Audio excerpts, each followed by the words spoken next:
Hello friends, नमस्कार। मैं हूं विनीत कुमार और आप देख रहे हैं हमारे यूट्यूब चैनल थिंक ज्योग्राफी। दोस्तों, इसके पहले की वीडियोस में हमने चर्चा की थी 20 क्वेश्चनों की। जो प्रैक्टिस सेट हमारा फर्स्ट था उसमें हमने 20 क्वेश्चन की चर्चा की थी। आज वहीं से हम दूसरे को 21 क्वेश्चन से शुरू करेंगे। क्वेश्चन नंबर 21 से हमारा जो आज का पहला क्वेश्चन है वो है पूर्व एवं उत्तर दिशा के मध्यस्थ कोण को क्या कहते हैं। कई बार ये कोण आपसे पूछे जाते हैं, ईशान, वायव्य, आग्नेय, ये कोण पूछे जाते हैं। ठीक है, तो इनको हम एक एक करके देख लेते हैं कि क्या कहते हैं। तो पूरब और उत्तर दिशाओं के मध्य स्थित कोण ऐसे आप बना लीजिए। इसे हम ईस्ट कहेंगे, इसे हम वेस्ट कहेंगे, इसे नॉर्थ कहेंगे, इसे साउथ कहेंगे। अब वो पूछ रहा है उत्तर और पूर्व, यानी यहाँ पर स्थित जो कोण है उसके बारे में आपसे पूछ रहा है कि उस कोण को क्या कहते हैं। पूरब और उत्तर दिशा के मध्यस्थ कोण को हम ईशान कोण कहते हैं, यानी ऑप्शंस जो हमारा यहाँ राइट होगा वो होगा ए।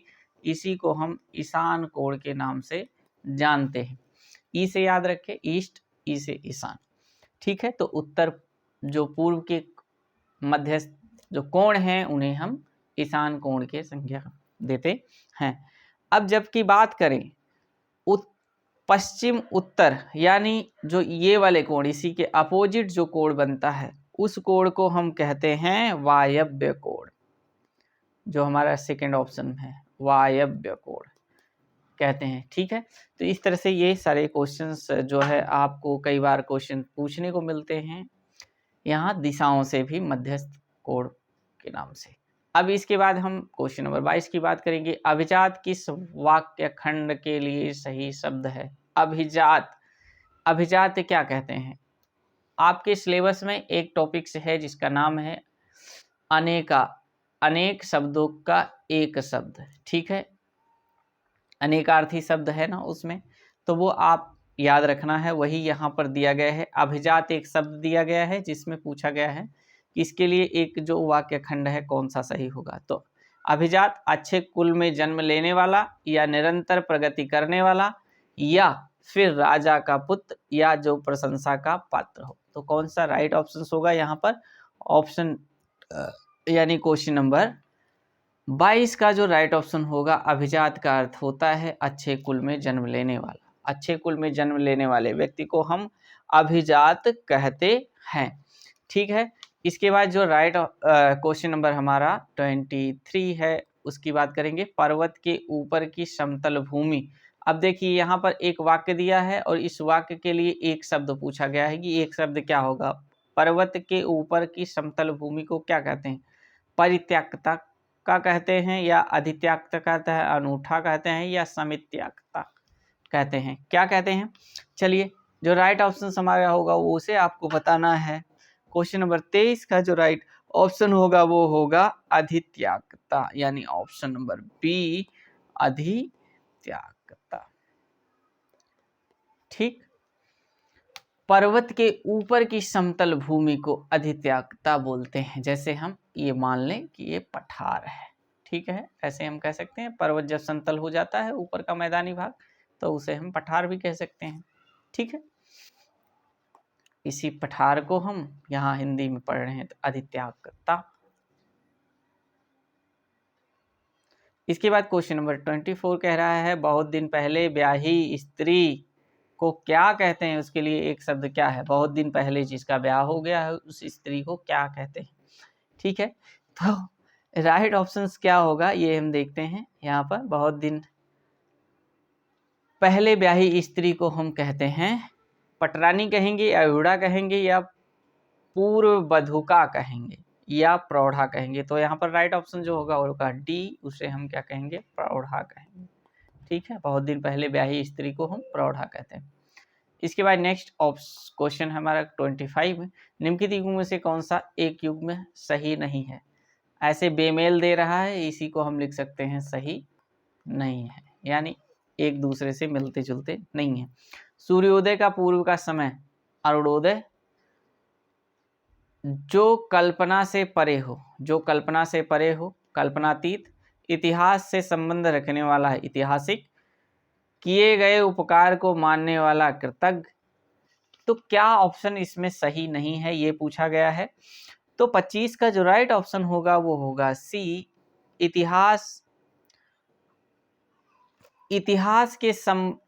से संबंध रखने वाले व्यक्ति को ऐतिहासिक कहते हैं। ऐतिहासिक, ना कि ऐतिहासिक। ठीक है, तो शब्द शुद्धता भी ध्यान रखना है हमें। बाकी सूर्योदय के पहले के समय को हम अरुणोदय भी कहते हैं। जो कल्पना से परे हो उसे कल्पनातीत कहते हैं, यानी कल्पना से परे है। किए गए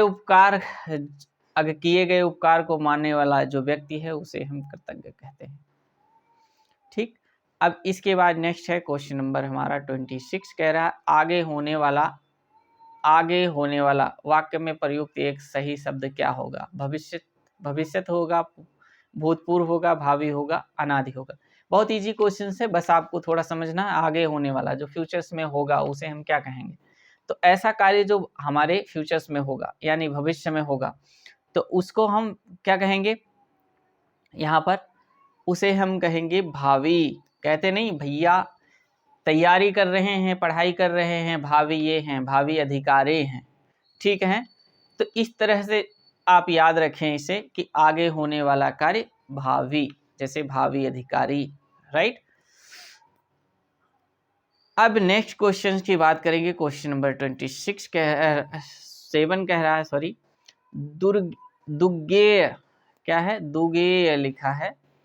दुगेय शब्द हेतु निम्न में से कौन सा एक वाक्य उपयुक्त है। जो सब दुगेय के लिए अनेक शब्दों में एक शब्द की बात कर रहे हैं, तो दुगेय के लिए कौन सा शब्द सही है वाक्य, ये हमें देखना है।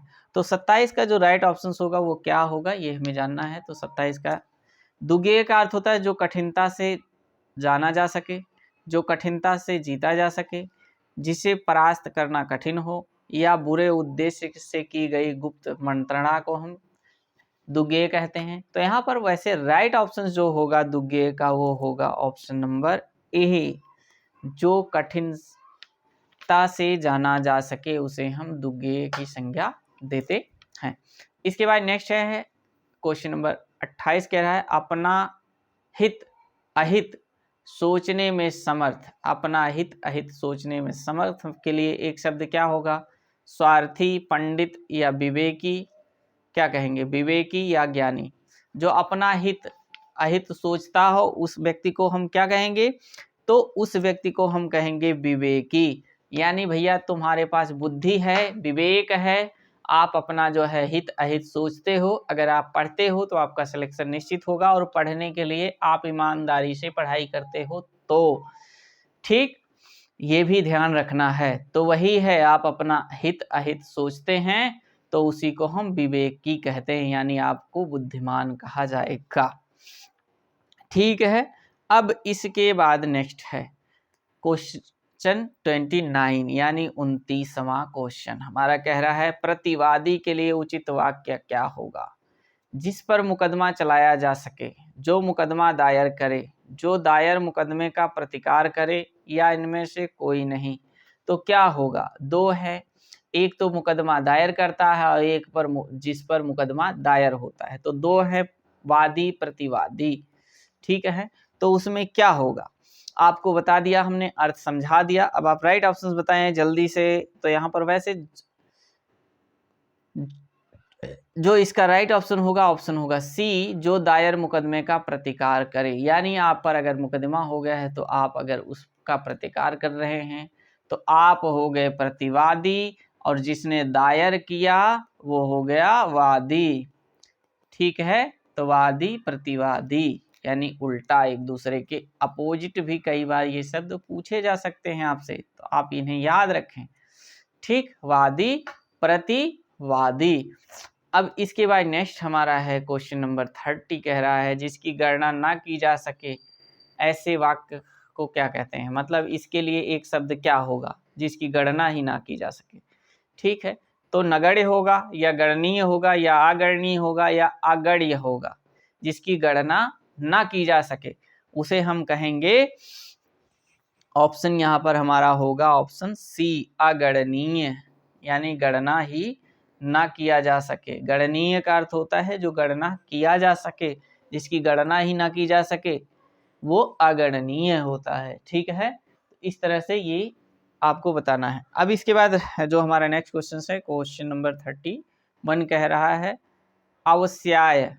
अवस्याय किस एक तत्सम है? अब शुरू होते हैं यहाँ से हमारे तत्सम के कुछ क्वेश्चंस, जो आपके एग्जाम में तत्सम और तद्भव के भी प्रश्न देखने को मिलेंगे। तो उसी में से अवस्याय किस शब्द का तत्सम है ये पूछा गया है। अमावस्या का है, ओस का है, या आरसी का है, या आढ़त का है। तो किसका राइट ऑप्शन यहाँ पर क्या होगा ये हमें आपको बताना है। ठीक है, राइट ऑप्शन क्या होगा, यानी क्वेश्चन नंबर 31 का जो राइट ऑप्शन होगा वो होगा बी। अवस्याय का अर्थ होता है तत्सम ओस होता है। अवस्याय का अर्थ तत्सम अवस्याय का तत्सम ओस होता है। ठीक है, इसके बाद नेक्स्ट हमारा दिया गया है अमावस्या। तो अमावस्या का जो हमारा तद्भव क्या होता है, अमावस्या का जो तत्सम होता है वो होता है, दोस्तों पूछा गया है अवस्याय किस एक का तत्सम है, यानी ये सारे जो अमावस हैं, ओस है, आरसी है, आढ़त है, ये सभी हमारे तद्भव शब्द हैं। क्या हैं? तद्भव शब्द हैं। और अवस्याय जो है ये तत्सम है। तो इसी तरह से अमावस शब्द का जो तत्सम होगा वो होगा आदयत्व। आरसी शब्द का जो हमारा तत्सम होगा वो क्या होगा आपको बताना है। इसके बाद आढ़त शब्द का जो तत्सम होगा,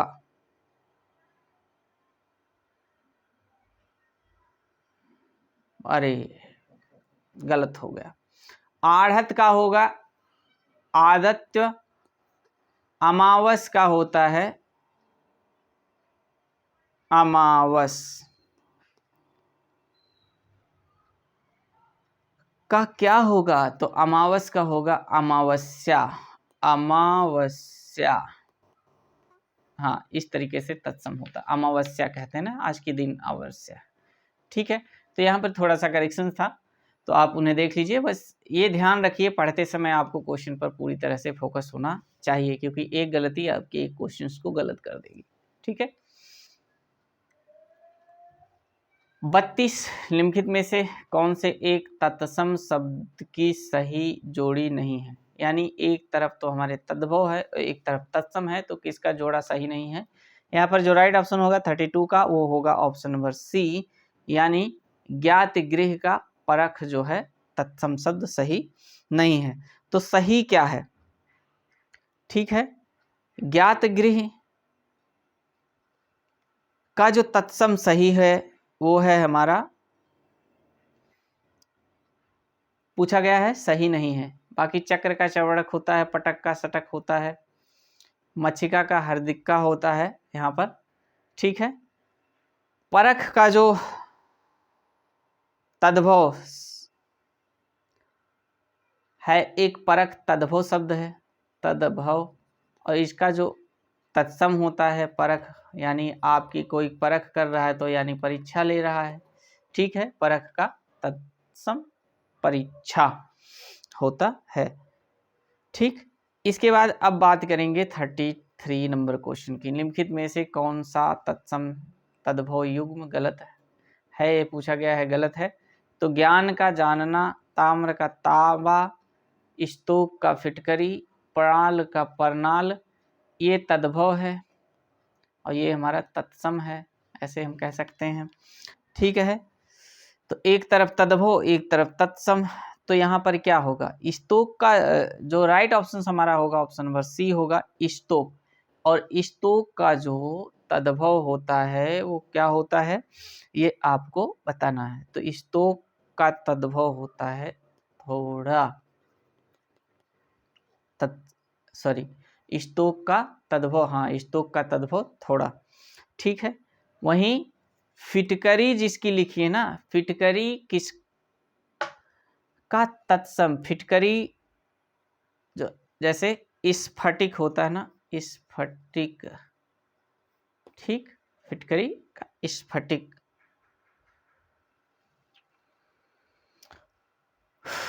अब इसके बाद क्वेश्चन नंबर हम बात करेंगे 34 की। नक्र तत्सम शब्द का तद्भव होगा। नक्र एक तत्सम शब्द है, इसका तद्भव पूछा जा रहा है, क्या होगा? तो नख होगा, नाक होगा, नींबू होगा या नया होगा? तो नख का जो तत्सम होगा वो होगा नाक, सॉरी तद्भव होगा वो होगा नाक। नख का क्या होगा? नख का जो तद्भव होगा वो होगा नाखून। नींबू का तत्सम क्या होगा? आपको बताना है नींबू। ठीक, इसके बाद नया का नव्य, हम कहते हैं ना नया है, कोई नया है, नव्य। इसके बाद नेक्स्ट है 35 क्वेश्चन। बछड़ा का सही तद्भव है। वत्स, बछड़ा या वृतक या वर्धक। तो बछड़ा का सही तद्भव पूछा जा रहा है, यानी बछड़ा एक जो है तत्सम शब्द है, इसका सही तद्भव पूछा जा रहा है। तो क्या होगा? तो बछड़ा का सही तद्भव होगा वत्स, सॉरी ऐसे लिखते हैं वत्स। ठीक, इसके बाद नेक्स्ट क्वेश्चन की चर्चा हम करेंगे फटाफट। चलिए, क्वेश्चन नंबर 36 कह रहा है निम्नलिखित में से कौन सा शब्द तत्सम नहीं है? ये पूछा गया है, प्रतिवेशी है, ध्वनि है, दीपावली है, थोड़ा है। कौन सा पूछा गया तत्सम शब्द नहीं है? तो राइट ऑप्शन क्या होगा? यानी 35 के बाद हम बात करेंगे 36 का। जो 36 का हमारा राइट ऑप्शन होगा वो क्या होगा, ये हमें बताना है। तो जल्दी करिए, आप बताइए फटाफट क्या होगा। ठीक है, तो 36 का जो राइट ऑप्शन होगा यहाँ पर होगा दी, यानी थोड़ा जो है तत्सम शब्द नहीं है, बल्कि थोड़ा क्या है, एक तद्भव है। तद्भव, थोड़ा एक तद्भव शब्द है, बाकी प्रतिवेशी, ध्वनि, दीपावली ये सभी तत्सम शब्द हैं। ठीक है,